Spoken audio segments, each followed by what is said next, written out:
যদি নেপালৰ চকু চিকিৎসালয়লৈ আহি আপুনি থাকিবলৈ বিচাৰে, কাৰণ মোৰ দৰে এখন হোটেলত যদি থাকিবলৈ বিচাৰে আপুনি, তেনেহ'লে এই ভিডিঅ'টো সম্পূৰ্ণকৈ চাওক।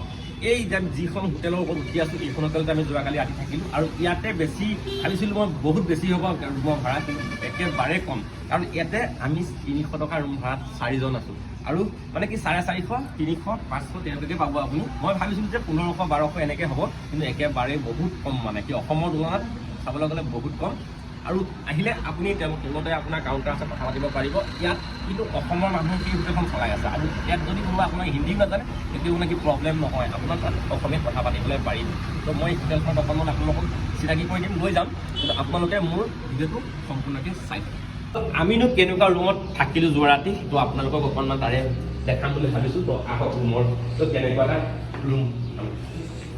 তো এইফালে আমি ভিতৰত সোমাই আহিলোঁ, আৰু এইফালে সোমাই আহিয়ে দেখিব দুখন বেড, আপোনাৰ কি ধুনীয়াকৈ কাপোৰ চাপোৰ পাৰি, আৰু এইফালে দেখিছেনে মুচৰিখন, তো বেলেগ এটা ইউনিক মুচৰি বুলি ক'ব লাগিব।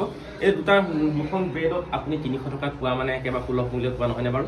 চাওক, যদি আপুনি আহে তেনেহ'লে, আৰু এইফালে আপোনাৰ লেট্ৰিন বাথৰুম মই দেখাই দিছোঁ, মানে খুব সুন্দৰ, মানে চাফাকৈ ৰাখিছে।